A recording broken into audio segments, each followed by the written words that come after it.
मेरे गांव बोलते हैं कि मेरा कुछ ज़्यादा साल नहीं हुआ है, 2000 कुछ 3-4 में मैं बनाया ये वाला घर। तो मेरा जीवन धीरे धीरे धीरे धीरे शुरू हुआ वहीं पर। उसके बाद मैं जैसा ही बड़ा हो गया, स्कूल भी खुल गया वहाँ पर। कहाँ पर? रुमतुकल में। उस समय ये आसपास स्कूल नहीं था। तो जैसे बड़ा हो गया मैं स्कूल वहाँ जाने लगा और वहीं से अपना जो भी शिक्षा दीक्षा वहीं से शुरू किया। 5 क्लास में था उस समय।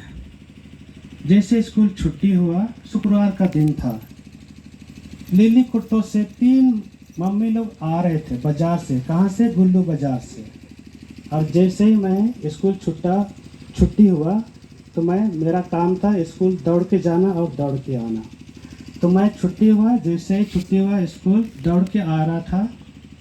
एक नीचे जंगल में एक बड़ी पेड़ है। उसी बड़ी पेड़ के नीचे जब पहुंचा तो वो तीनों को मिला वहीं पर। और जैसे उन लोग के पास पहुंचा, कुछ भी नहीं हुआ, बस वो लोग सीधा बोला, बाबू आप फादर बन जाइए। मैं उससे कुछ नहीं हुआ, सीधा वो लोग बोले, बाबू आप फादर बन जाइए। मैं सुनकर घबरा गया, तो मैं कुछ नहीं बोला, आया। फिर ऐसे ज़िंदगी बढ़ते गया। फिर एक दिन मैं सो रहा था उधर वाला घर में, तब मुझे यीशु का फोटो दिखाई दिया और बोला, आई लव यू। मैं आपसे प्रेम करता हूँ और प्यार करता हूँ। तो ये शब्द जब मैं स्वप्न में दिखाई दिया, तब फिर भी मैं अपना ज़िंदगी जारी रखा। उसके बाद कुछ छोटी छोटी घटनाओं के द्वारा मैं ईश्वर का प्रेम को अनुभव करने लगा। जब मेरी मम्मी 3 बार ऐसा कुछ उसके जीवन में घटना घटी कि 3 बार, पहली बार में 5 मिनट तक उसका सांस बंद हो गया था 6 क्लास में। 5 मिनट तक। अब हम लोग 1 मिनट भी सांस नहीं लेंगे तो क्या हो जाएंगे? हाँ, सांस हम लोग का एक जिंदगी है। तो 5 मिनट तक सांस नहीं ली तो हम लोग रोने लगे। सब बच्चे लोग बगल में किनारे किनारे बैठ कर रो रहे थे। 5 मिनट के बाद वो बोली, तुम लोग क्यों रो रहे हो? तो वो बोली, मैं तो स्वर्गदूतों के साथ बात कर रही थी, आप लोग क्यों रो रहे हैं? तब उसके वाला हो गया, फर्स्ट हो गया, पहली बार हो गया। दूसरी बार में भी ऐसे ही हो गया। उसमें भी 5 मिनट तक सांस बंद हो गया था तो हम लोग रोने लगे। उसमें भी 5 मिनट के बाद बोली, आप लोग क्यों रो रहे हैं? तो मैं तो मरियम से बात कर रही थी। तो फिर दूसरा टाइम हो गया।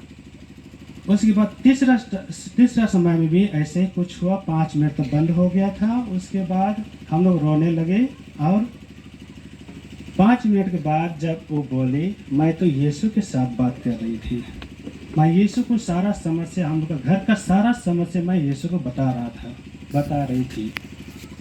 ऐसे बोले, जो हमारे समस्या घर में है, परिवार में है, सबको किसको बता रहे थे? यीशु को बता रहे थे। तब मैं धीरे धीरे मेरा आँख और हृदय यीशु की तरफ और करीब होने लगा। उसके बाद मेरी मम्मी जहाँ कहीं भी जाती थी, प्रेयर करती थी, सब ठीक हो जाते थे। और धीरे धीरे मेरी मम्मी भी हमको ले जाती थी प्रार्थना करने के लिए। और मैं जाते थे, प्रार्थना करते थे मम्मी के साथ में, सब ठीक हो जाते थे। इसी काम को देखते मेरा हृदय पूरी तरह यीशु की तरफ बढ़ने लगा। और 8 क्लास में, जैसे मैं 8 क्लास पहुंचा, मैं पूरी तरह यीशु को पहचान लिया, यीशु का प्यार को पहचान लिया, उसका प्रेम को पूरी तरह पहचान लिया। क्योंकि यीशु सबका चंगाई दाता है, सबको ठीक करने वाले हैं। और ये चीज़ मैं अनुभव किया। और उसी 8 क्लास में मैंने प्रॉमिस किया और वादा किया कि मैं आपका सेवक दासी पुरोहित जरूर बनूंगा। ये मैंने प्रॉमिस किया, एक बेदी बनाया और बेदी के सामने 2 मोमबत्ती जलाया और उसके सामने मैंने प्रॉमिस किया, वादा किया कि प्रभु मेरा जिंदगी आपको मैं चढ़ाऊंगा। ऐसे ही मैं बोला।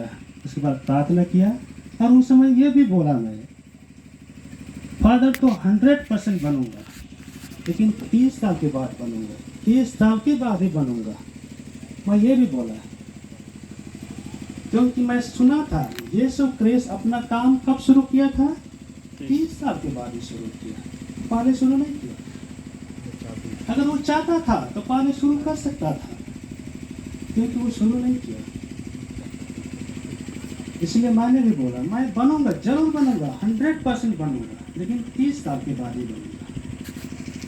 और इसलिए मैंने सारा टाइम टेबल फिक्स कर दिया, कहाँ कब क्या करना है। उसके बाद जैसे आप लोग देखते हैं कोई राजनीतिक नेता कहीं जाता है तो जगह जगह में उसका क्या करते हैं? सुरक्षा करते हैं, सुरक्षा करते हैं। जगह जगह में सैनिक लोग को तैनात किया जाता है। तो उसी प्रकार यीशु ने आज इस बलि वेदी तक पहुंचने में मेरा जगह जगह में लोगों को तैयार किया था, तैयार किए थे जगह जगह में। जब मैं सोसाइटी ज्वाइन किया उसमें भी मैं अनुभव किया, जगह जगह में लोगों को तैयार किया। उसके बाद जब बाहरी जिंदगी जी रहा था उसमें भी लोगों को तैयार किया। मैं मैट्रिक लिखा, जैसे मैट्रिक लिखा 10th क्लास में था, बहुत बड़ा घटना घटी। मैं पढ़ने लिखने में पूरा डिस्टर्ब हो गया। अब मैं एक चीज़ अनुभव किया, ईश्वर जिसको प्यार करता है उसके जीवन में हर एक विभिन्न तरह का परिस्थिति भेजता है।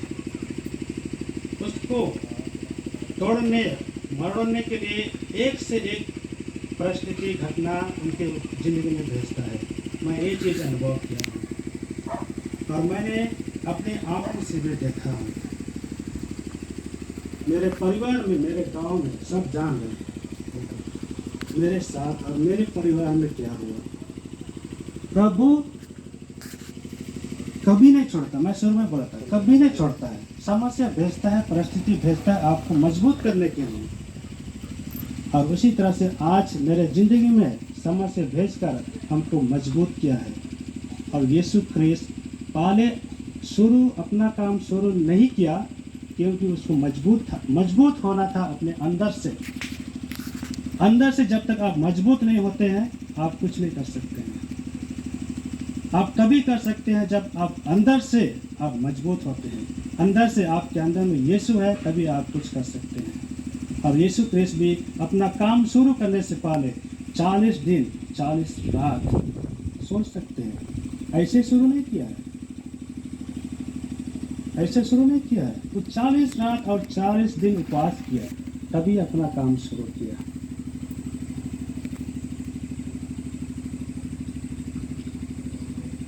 मैं सेंट जेवियर कॉलेज, जैसे मैं मैट्रिक लिखा, कल आप लोग सुने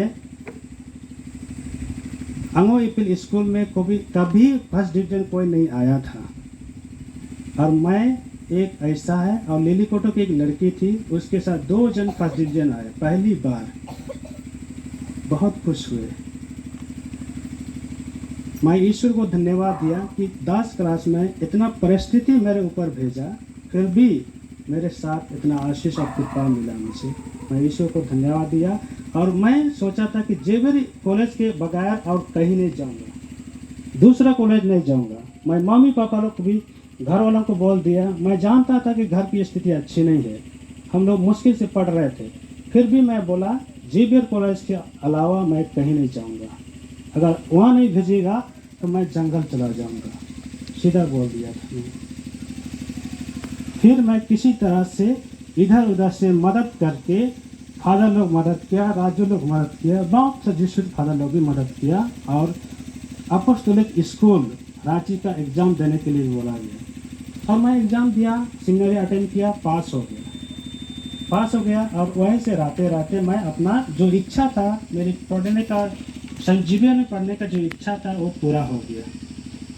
मुझे अच्छा लगा। और वहाँ अपोस्टोलिक स्कूल में जब था, 2 साल इंटर कर रहा था, उस समय मैं 2 साल हर एक संडे को मैं रोता था, बहुत रोता था। क्यों रोता था? क्योंकि संडे को और वहाँ जितने भी दोस्त थे उनके घर से कोई ना कोई फादर और सिस्टर बने हुए थे। मेरा दोस्त के कोई ना कोई फादर थे या सिस्टर थे और उनकी बहन लोग वहाँ हॉस्टल में रहते थे और वो लोग ही संडे का दिन वो लोग मिलने आते थे और उन लोग को देखकर मैं बहुत रोता था, टेरेस में जाके रोता था और मेरा अंदर एक ही बात निकलता था, खास मेरा भी कोई घर से फादर सिस्टर बने होते तो मैं भी उनसे मिलने जाते और मिलने वो लोग भी आते, मुझे अच्छा लगता, यही सोच आता था। लेकिन ईश्वर की योजना और हमारी योजना बहुत अलग है। इंटर की आखिरी ईयर में, आखिरी साल एग्ज़ाम लिखने से पहले थोड़ी देर, 1 महीने से पहले, एक लड़की ने छोटा सा टुकड़ा में एक कुछ लिख के दी और उसमें लिखी थी, तुम सबसे पहले ईश्वर की खोज करो और बाकी यूं ही मिल जाएगा। तो आज उस वाक्य को मैं याद करता हूँ और उस संदेश जो उसकी लड़की के द्वारा ईश्वर ने दिया, उस संदेश को उसी समय से मैं आज तक रोज पढ़ता हूँ और आगे भी पढ़ूंगा और उसका फल मैं आज दिखाई दिया। अगर मैं आज यहाँ फादर नहीं बने होते तो आप लोग से मिलते, आप लोग आते यहाँ, मैं फादर आप लोग जैसे बना आप लोग यही मिल गया, नहीं मिला, मिल गया ना। मैं फादर नहीं बनता तो शायद आप लोग ऐसे मिलते, आज नहीं मिलता। तो उसकी योजना, ईश्वर की योजना, जो संदेश पहले ही मिल गया तो मुझे पहले मिल गया। उसके बाद और मेरे अंदर से मजबूत करने के लिए कुछ फादर लोग, स्पिरिचुअल फादर बोलते हैं, वो लोग मिले, जहाँ गया वहाँ पर वो लोग अंदर से मजबूत होने के लिए बहुत मदद किया और मैं अंदर से भी मजबूत होना चाहता था, क्योंकि जब तक मजबूत नहीं होते हैं तब तक कुछ काम असंभव नहीं है। जहाँ गया फादर लोग अंदर से मजबूत किया, नागपुर में था वहाँ भी मजबूत किया और जैसे अंदर से मजबूत होने लगा, मेरे साथ और एक घटना घटी। मैं एक दिन जा रहा था रास्ता में, लोग आया और यूं ही मारने लगा, मारपीट करने लगा, कुछ बोला भी नहीं, आया और मारपीट शुरू हो गया। तो उस समय मेरा शरीर भी बन रहा था और मैं अंदर से भी मजबूत था, इसलिए मैं सोचा कि मैं भी अपने तरफ से दिखाऊंगा। लेकिन वैसे मारपीट हुआ, उसके बाद घर गया, घर में रात भर मैं सोचा कि आज इन लोग को ख़त्म करना है। सुबह हुआ, जब मैं जा रहा था तब प्रभु यीशु बोला, सामने आके बोला, मैं दिखाई दिया, प्रभु यीशु को दिखाई दिया और बोला, मुझसे सीखो, मेरे जीवन को देखिए, मैं भी तो कुछ नहीं किया, किसी का कुछ नहीं बिगाड़ा था, किसी को नहीं मारा था मैं, लेकिन देखिए मेरे साथ क्या हुआ। लोग हमको मारा, पीटा, थूका, लेकिन मैं कुछ नहीं किया, उन लोग को कुछ बदला नहीं चुकाया। तब वो जैसे बोला, मेरा जो अंदर था वो सब खत्म हो गया। उसके बाद मैं चुपचाप हो गया। उसके बाद और तीसरी घटना मेरे साथ घटी। मैं आप लोगों को ये बताना चाह रहा हूँ कि आपके जीवन में भी प्रभु आप वैसे ही काम करते हैं, लेकिन आप नहीं समझ पाते हैं। और एक घटना है, फिलहाल की ये 2018-19 की है। मैं रास्ता में जा रहा था, पक्की सड़क था, ऐसे ही पक्का बना हुआ था। जा रहा था और मुझे लगा कि कोई पीछे से आ रहे हैं, कोई पीछे से आ रहे हैं। मैं ऐसा देखा तो तीन बाइक में लड़का लोग बैठे हुए थे और सारा सामान थे उन लोग के पास। ऐसा देखा आ रहे हैं तो मेरा अंदर में एक आवाज़ आया, आप 3 कदम रास्ता से थोड़ा सा हट जाइए। मैं 3 कदम 1 2 3 कदम किनारे हो गया और वो लोग आया और यहीं पर खड़ा हो गया और बोल रहे हैं वो लोग, अरे वो तो यहीं पर था, कहाँ गया? अभी तो यहीं पर था, कहाँ गया? वो लोग दिखाई नहीं दिया, लेकिन मैं वो लोग को दिखाई दिया। सारा कुछ सुना वो लोग का, लेकिन वो लोग दिखाई हमको नहीं दिया। प्रभु जो जिसको प्यार करता है कभी छोड़ता नहीं है, जिसको छेड़ता है वो कभी छोड़ता नहीं है, और जिसको प्यार करता है वो अपना बना लेता है। प्रभु का काम अद्भुत कार्य है, अद्भुत काम है। उसी समय मैं पूरा समझ गया कि प्रभु सचमुच में मेरी ज़रूरत है और मुझे भी प्रभु की ज़रूरत है। उसके बाद थोड़ा सा गुस्सा आया कि मैं भी कुछ करूँगा। तो फिर जैसे मैं ऐसे सोचता हूँ तो फिर यीशु क्रिस्ट वही बोलता है कि मैं भी कुछ नहीं बिगाड़ा, मैं इतना पीटा गया, मारा गया, लेकिन मैं भी किसी का कुछ नहीं बिगाड़ा। तो वही मेरे अंदर आता है। फिर ऐसे ही तीसरी बार ऐसी घटना घटी। उसके बाद मैं सोचा आप तो हमको कुछ करने नहीं देते हैं, मैं अपने तरफ से कोशिश करूँगा, मैं मर जाऊँगा, क्योंकि मैं जो सोचता हूँ वो नहीं होता है, उल्टा होता है। कभी कभी मैं अच्छा सोचता हूँ, कुछ घटना भेज करके हमको परेशान करता है। तो मैं सोचा कि अब हमको ज़िंदगी में नहीं रहना है, मर जाना है। बल्कि मैं 3 बार कोशिश किया अपने तरफ से एक्सीडेंट होने के लिए, 3 बार। अभी नोबटाइन फादर नहीं है यहाँ पर। जब नोबटाइन फादर के अंदर था उस समय मैं 2 बार कोशिश किया था कि मैं मर जाऊँ, और 2 बार बाइक से गिरा। लेकिन जैसे गिरा ना मेरा पैर फटा, ना गाड़ी में कुछ नहीं हुआ। 2 बार ऐसे ही हुआ, कुछ नहीं हुआ, थोड़ा सा भी खरोंच नहीं हुआ।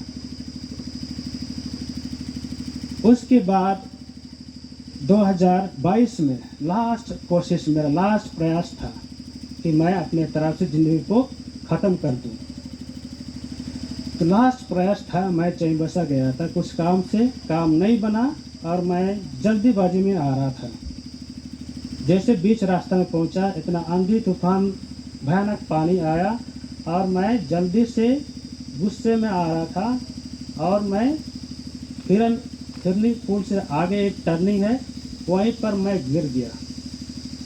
बरसात पहना हुआ था, बरसाती, गिर गया।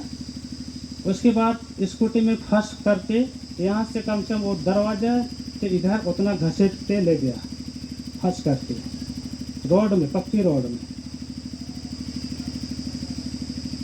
लेकिन जो ऊपर पहना था रेन कोट, वो फट करके चकनाचूर हो गया, वो फट गया।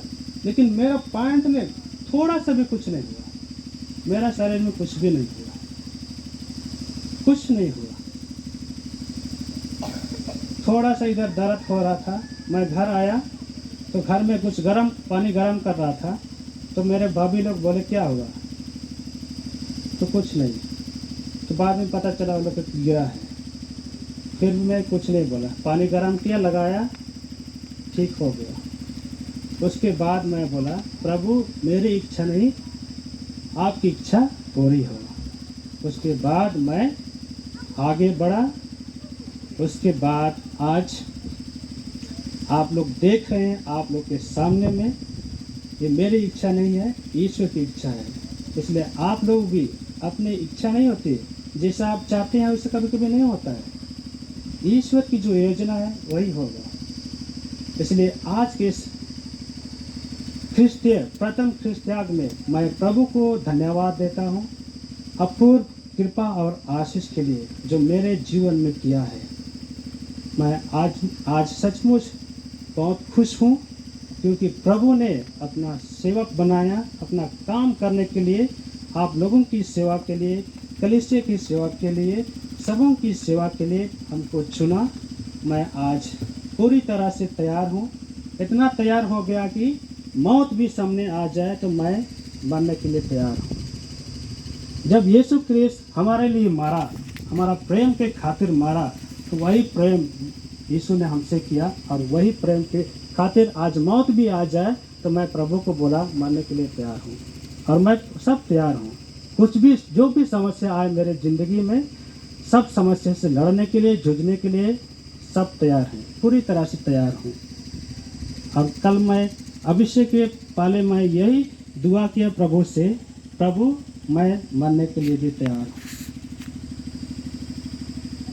आपके लिए और आपके लोगों के लिए, आपके कलीसिया के लिए, आपकी विश्वास, आपका विश्वास के लिए मैं मर भी जाऊंगा। इस प्रकार संत पौलुस, आप लोग सुने होंगे संत पौलुस, यीशु क्रिस्ट को जब नहीं पहचाना था वो लोगों को सता रहे थे, मार रहे थे, लेकिन जैसे ही यीशु क्रिस्ट को पहचाना वो पूरी तरह से बदल गया और इतना बदल गया कि सारा जीवन यीशु को अर्पित किया और यीशु के लिए अपना जीवन भी कुर्बान कर दिया। तो ख्रिस्त में माता पिता, हमारा जीवन यीशु क्रिस्त का अनमोल देन है, वरदान है। आइए हम इस जीवन को अपने अनुसार नहीं बल्कि ईश्वर के अनुसार जिए। आखिरी में मैं यही कहूँगा, ईश्वर का प्रेम और प्रेम का दूसरा नाम है बलिदान।